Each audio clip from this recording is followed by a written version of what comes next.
Hello guys කොහොමද ඔයාලා? ඉතින් මේ වීඩියෝ එක කරන්නේ හරියටම මාස 16කට පස්සේ තමයි මේ වීඩියෝ එකක් ඔන් කරන්නේ. ඒකත් මේ වගේ ලයිෆ් එක ඩොකියුමන්ට් කරන වීඩියෝ එකක් නම් ඔන් කරන්නේ හරියටම මාස 26කට විතර පස්සේ.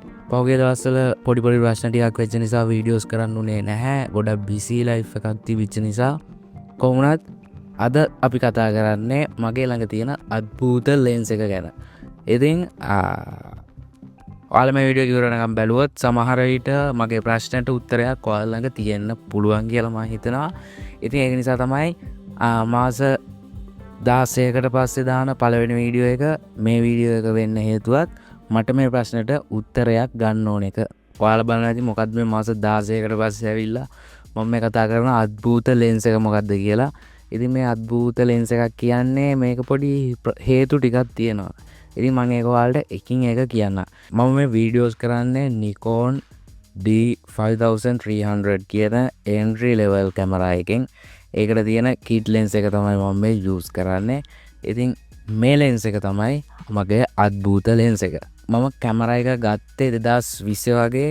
ඉතින් 2025 විතර නම් කිසිම ප්‍රශ්නයක් තිබුණේ නැහැ. කැමරා එකේවත් lens එකේවත් ප්‍රශ්නයක් තිබුණේ නැහැ. 2025 පළවෙනි මාස දෙක තුන ඇතුළතදී කොහොම හරි මගේ ලෙන්ස් එක වැඩ කරන්නේ නැතුව යනවා. ඉතින් එතන ඉඳලා තමයි මගේ ලෙන්ස් එක අද්භූත ලෙන්ස් එකක් වෙන්න පටන් ගත්තේ. ඉතින් සමහර වෙලාවට ඉෂුව එකක් මෙතන ඉෂුව එක තිබුණේ ඔටෝ ෆෝකස් වෙන්නේ නැති එක. ඔටෝ ෆෝකස් වෙන්නේ නැති එක කිව්වට ඒක අපිට මැනුවලිවත් ෆෝකස් කරන්න බෑ. ඒ කියන්නේ අපි ලෙන්ස් එකෙන් ෆෝකස් කරාට ෆෝකස් වෙන්නේ නැහැ. ඉතින් ඒක තමයි ඉෂුව එක. ඉතින් මම මේක හදාගන්න තැනක් බලද්දි මගේ ඔළුවට කෙලින්ම ආවේ කැමරා LK එක. මොකද මම කැමරා එක බයි කරේ කැමරා LK එකෙන්. ඒකටත් හේතු වුණේ ලංකාවේ ඉන්න කැමරාස් බයි කරන්න පුළුවන් රෙපියුටඩ්ම තැනක් තමයි කැමරා LK එක කියන්නේ. ඉතින් ඒ වගේම තමයි යාළගේ ආෆ්ටර් සර්විස් එකත් ගොඩක් හොඳ නිසා තමයි මම කැමරා LK එකෙන් කැමරා එක ගත්තේ. කොහොමුණත් මම 2025 අවුරුද්දේදී ලෙන්ස් එක වැඩ නැතුව ගියාට පස්සේ කොහොම හරි මාස 2-3කට පස්සේ මම කැමරා LK එකට යනවා. කැමරා එකත් අරගෙන ලෙන්ස් එක අරගෙන ඉතින් යාළුවා බලලා කියනවා මේක ඉන්ස්පෙක්ෂන් එකක් කරලා මම ඔයාලට කියන්නම් කියලා. ඉතින් ඒ වගේම යාළුවා කියනවා මේක ඔටෝ ෆෝකස් වෙන්නේ නැහැ.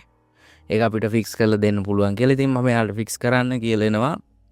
කොහොම හරි යාළුවා සති දෙකක් වගේ ඇතුළත ඉක්මනට මට ෆික්ස් කරලා දෙනවා.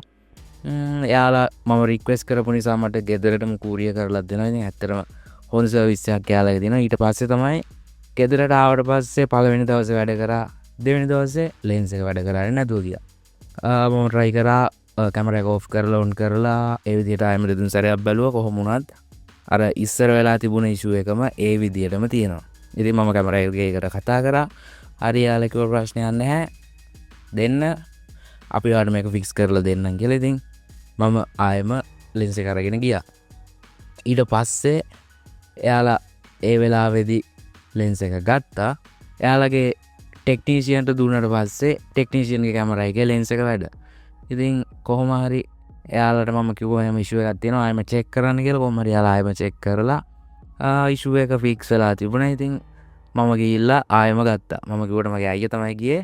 ගිහිල්ලා එයාලා ඒ වෙලාවේදී චෙක් කරලා කැමරා එක ගත්තා. ඇත්තටම මේ වෙලාවේ කිසිම ඉෂුව එකක් තිබුණේ නැහැ. කැමරා එක වැඩ. ඉතින් ඒ විදිහට ගෙනල්ලා දවසකට පස්සේ මම මේ විදිහට වීඩියෝ එකක් කරන්න හැදුවා. ලයිට් ටික සෙටප් කරලා ඔඩියෝ ටික සෙටප් කරලා කැමරා එක ඔන් කරා. ආයෙම වැඩ කරන්න නැතුව ගියා. ඉතින් මට හිතා ගන්නත් බෑ. මම ආයෙම කැමරා එකකට කතා කරා. එයාලා කිව්වා හරි ඔයා අරගෙන එන්න අපි බලමු කියලා. ඉතින් මම ආයෙම අරගෙන ගියා.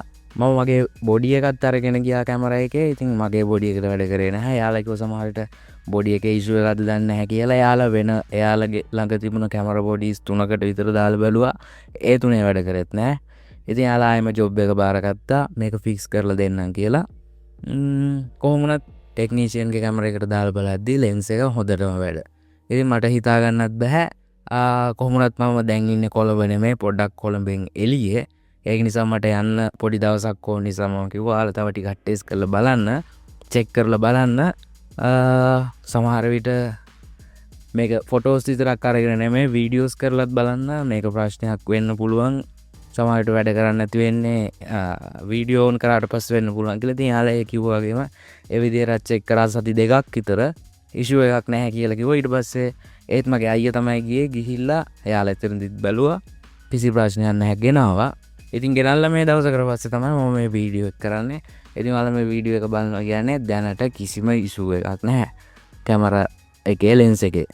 ඉතින් මට මේක ඇත්තටම හිතා ගන්න බෑ. ඒ කැමරා එකේ එයාලටත් ඇත්තටම මේක හිතා ගන්න බෑ මොකද මේ වෙලා තියෙන්නේ කියලා. ඉතින් මේ වීඩියෝ එක බලනවා ඇති කැමරා සම්බන්ධයෙන් හොඳ නොලෙජ් එකක් තියෙන අය. ඉතින් මේ වගේ දේවල් වෙන්න හේතුව මොකක්ද කියලා ඔයා දන්නවා නම් අනිවාර්යෙන් කමෙන්ට් එකක් දාන්න. මොකද ඒක මට කරන ලොකු උදව්වක්. මම දන්නවා මේ එන්ට්‍රි ලෙවල් කැමරා එකක් නිසා මේ කැමරා එක ගොඩ දෙනෙක් යූස් කරනවා ඇති. ඔයාලටත් මේ වගේ ඉෂුව එකක් ඇවිල්ලා තියෙනවා නම් අනිවාර්යෙන් කමෙන්ට් එකක් දාන්න. සහ ඔයාලා ඒක කොහොමද ෆික්ස් කරගත්තේ කියලා කමෙන්ට් එකක් දාන්න. ඉස්සරහටත් මේ ලෙන්ස් එකේ ඉෂුව එකක් නොවුනොත් මගේ ලයිෆ් එක ඩොකියුමන්ට් කරන වීඩියෝ සීරීස් එක ආයෙම මේ විදියට කන්ටිනියු කරනවා. ඉතින් මගේ ලයිෆ් එක ඩොකියුමන්ට් කරන වීඩියෝ සීරීස් එකේ 1.0 ඔයාලට මෙන්න මේ තියෙන ලින්ක් එකට ගිහිල්ලා බලා ගන්න පුළුවන්. ඉතින් ලෙන්ස් එකේ ඉෂුව එකක් නොවුනොත් කැමරා එකේ ඉෂුව එකක් නොවුනොත් මගේ ලයිෆ් එක ඩොකියුමන්ට් කරන වීඩියෝ සීරීස් එකේ 2.0 ඔයාලට මේ විදිහටම දිගටම අරගෙන යනවා. ඉතින් ඒත් එක්කම මගේ එඩියුකේෂනල් වීඩියෝ සීරීස් එකත් මම කරනවා. ඒ එඩියුකේෂන් වීඩියෝ සීරීස් එක ගන්න මෙතන නෙමෙයි මගේ ස්ටුඩියෝ එකක් තියෙනවා වෙන තැනක. ඔයාලට මේ වගේ එක්ස්පීරියන්ස් එකක් ඔයාලගේ Nikon D5300 කැමරා එකේ එක්ස්පීරියන්ස් කරලා තියෙනවා නම් අනිවාර්යෙන් කමෙන්ට් එකක් දාන්න. අපි ඊළඟ වීඩියෝ එකකින් ඉක්මනට හම්බෙමු. එතකම් පරිස්සමෙන් ඉන්න. බයි.